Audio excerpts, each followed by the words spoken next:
अस्सलाम वालेकुम and good evening. मैं हूं महर बुखारी। खैबर पख्तूनख्वा में पहले से तयशुदा 5-6 के फॉर्मूले के तहत सेनेट इंतखाब मुकम्मल हो चुका है। तहरीक इंसाफ के 6 जबकि अपोजिशन के 5 सेनेटर्स कामयाब करार पाए हैं।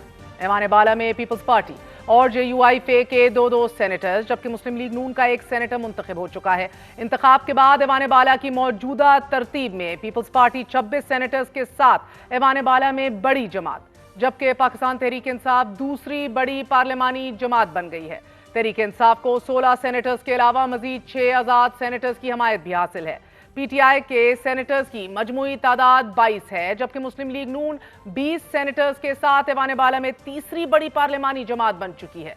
सरकारी नतीजे के मुताबिक PTI के मुराद सईद 26 और फैसल जावेद 22 वोटों, नूरुल हक कादरी और मिर्जा गुल अफरीदी 21-21 वोटों, आजम स्वाति 89 वोट, PTI की रुबीना नाज 89 वोट हासिल करके कामयाब हो चुके हैं। जबकि ऑपोजिशन की जानिब से इंतखाबात में हिस्सा लेने वाले पीपल्स पार्टी के तला महमूद जनरल नशिस्त पर 17 वोटों, मुस्लिम लीग नून के नियाज अहमद खान 18 वोटों, JUIF के अताउल हक दरवेश 18 वोटों, JUIF के दिलावर खान 54 वोटों और खवातीन नशिस्त पर पीपल्स पार्टी की रुबीना खालिद कामयाब हुई हैं। नाज़रीन, मुंतखब होने वाले सेनेटर्स में मुराद सईद गुज़िश्ता 2 साल से रूपोश हैं। फ़कत इस्लामाबाद में थाना पारा, कोसार, गोलड़ा शरीफ, रमना समेत दीगर थानों में मुराद सईद के खिलाफ दहशतगर्दी समेत बेशतर संगीन दफात के तहत मुकदमात दर्ज हैं। हुकूमत की जानिब से भी मुराद सईद पर यह इल्ज़ाम आयद किया गया है कि वो वज़ीर आला हाउस खैबर पख्तूनख्वा में रूपोश भी रहे हैं और PTI के होने वाले एहतजाज का हिस्सा भी बन चुके हैं। रूपोश और मफरूर रहनुमा मुराद सईद ने गुज़िश्ता माह वीडियो बयान जारी किया था और इसमें एहतजाज की कॉल दी थी और ये बरमला कहा था कि इस बार खैबर पख्तूनख्वा से पैदल काफिला भरपूर तैयारी के साथ इस्लामाबाद मार्च करेगा। मुराद सईद की कॉल पर तहरीक इंसाफ की सियासी कमेटी ने खुलकर शदीद रिजर्वेशंस और तहफ़्फ़ुज़ात का इजहार किया था और सियासी कमेटी के रहनुमाओं ने यह मौक़िफ़ इख्तियार किया था कि हम जंग नहीं चाहते, ना ही जंग कर सकते हैं। कमेटी ने कहा था कि यह बात इमरान खान के नोटिस में लाए बगैर किस तरह का जारहाना अंदाज अपनाया जा रहा है कि जो पार्टी के लिए मजीद तबाही का बायस बन सकता है। गो के ये बात अपने तईं दुरुस्त है कि आज मुराद सईद का जीतना भी एक बहुत बड़ा वाज़े माइलस्टोन है जमात के लिए भी और एक पैगाम भी हो सकता है। जबकि दूसरी मुंतखब सेनेटर आजम स्वाति 9 मई के बाद बेशतर मुकदमात में 2 मरतबा गिरफ्तार हो चुके हैं। फिर मिर्जा अफरीदी तहरीक इंसाफ की टिकट पर मुंतखब तो हुए हैं, लेकिन वो सेनेटर हैं कि जिनके बारे में आम राय जो है वो इंतहाई कॉन्ट्रोवर्शियल है। तहरीक इंसाफ की अपने सफ़ों में ये राय पाई जाती है कि मुश्किल तरीन सियासी दौर में जब पार्टी रहनुमा दबाव का शिकार थे, पार्टी के लिए गैर फाल रहे आप, और ख़ास तौर पर डिप्टी चेयरमैन सेनेट होने के बावजूद भी अफरीदी साहब ने गिरफ्तार पार्टी रहनुमाओं के जैसे आजम स्वाति, एजाज चौधरी के प्रोडक्शन ऑर्डर्स जारी कराने के लिए कोई नुमाया किरदार अदा नहीं किया। So these reservations are very much intact and he still remains to be a very controversial figure. Tehreek Insaf के कारकुनों के मुताबिक अफरीदी साहब पर तनकीद की बुनियादी वजह उनके सियासी फैसलों और मुबैना तौर पर मौका परस्त रवैये को भी करार दिया जाता है। 2018 के सेनेट इलेक्शन में भी मुबैना तौर पर वोट खरीद कर कामयाबी हासिल करने की बात की जाती है जमात के अंदर इनके हवाले से, और इदारों के ताउन से सेनेटर बनने के हवाले से भी गुफ्तशनीद की जाती है। अब तहरीक इंसाफ के रहनुमा फवाद चौधरी का भी ये कहना है कि अगर हमारे पास भी 50 करोड़ होता शायद मैं भी सेनेटर होता। तहरीक इंसाफ की सफ़ों में अदम एतमाद, डिस्ट्रस्ट का आलम यह है कि जमात को अपने हरीफों से सेनेट इंतखाब में नशिस्तों की तकसीम पर मामला तय करना पड़ा है और तहरीक इंसाफ टिकटों की तकसीम पर पहले ही कॉन्ट्रोवर्शियल और एक बहुत बड़ा तनाज़ा खड़ा हो चुका है। And this all is leading up to August 5th, mind you, the big protest. लेकिन वाज़ेह रहे कि जमात के नाराज़ अरकान अपनी ही जमात के खिलाफ बाकायदा वज़ीर आला हाउस के बाहर एहतजाज भी कर रहे थे और मुसद्दका इतलात ये भी हैं कि खैबर पख्तूनख्वा की आदत ने 15 जुलाई को ही सेनेट उम्मीदवारों की फहरिस्त जो है वो इमरान खान को भिजवाई थी, लेकिन बैरिस्टर गोहर, बैरिस्टर सैफ और पार्टी की आदत ने खैबर पख्तूनख्वा की आदत की फहरिस्त इमरान खान तक नहीं पहुंचने दी। KP के हुकूमत के नोटिफिकेशन के मुताबिक 7 नामों की फहरिस्त इमरान खान को भिजवाई गई और इस फहरिस्त में मिर्जा अफरीदी का नाम शामिल नहीं था। 7 नामों में मुराद सईद, इरफान सलीम, फैसल जावेद और खुरम जीशान शामिल थे और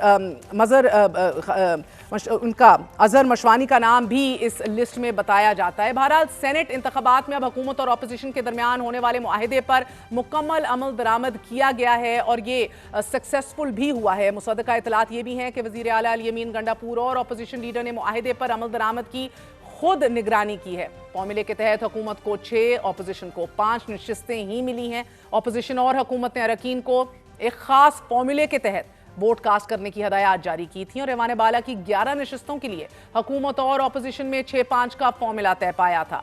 तहम तहरीक इंसाफ के नाराज अरकान के दस्तबरदार ना होने से बिला मुकाबला इंतखाब मुमकिन नहीं हो सका।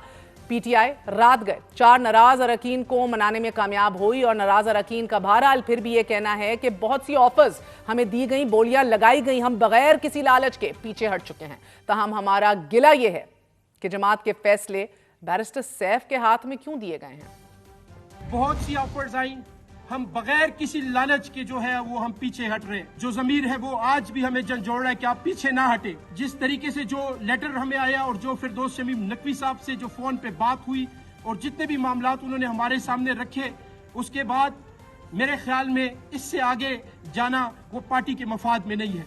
लिहाजा हम पार्टी के मफाद में जो है वो अपने कागजात जो है वो विड्रॉ करते हैं। हम अपने दिल पे छुरी फेर के जो है ये अपने कागजात उठा रहे हैं क्योंकि हमारा बिल्कुल दिल नहीं मार रहा। बैरिस्टर सैफ ना हमारी पार्टी के फैसले उनके हाथ में क्यों दे। नकवी साहब वो हमारे बुजुर्ग हैं, वो खान की बेहतरीन दोस्त हैं और उनकी बात स्पेशल मैं नहीं गिरा सकता हूँ, इसलिए मैं वापस कागज दे रहा हूँ।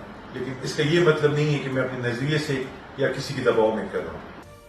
जबकि खुर्रम ज़ीशान ने दस्तबरदार ना होने और पोलिंग में हिस्सा लेने का फैसला किया एंड दैट चेंज्ड एवरीथिंग।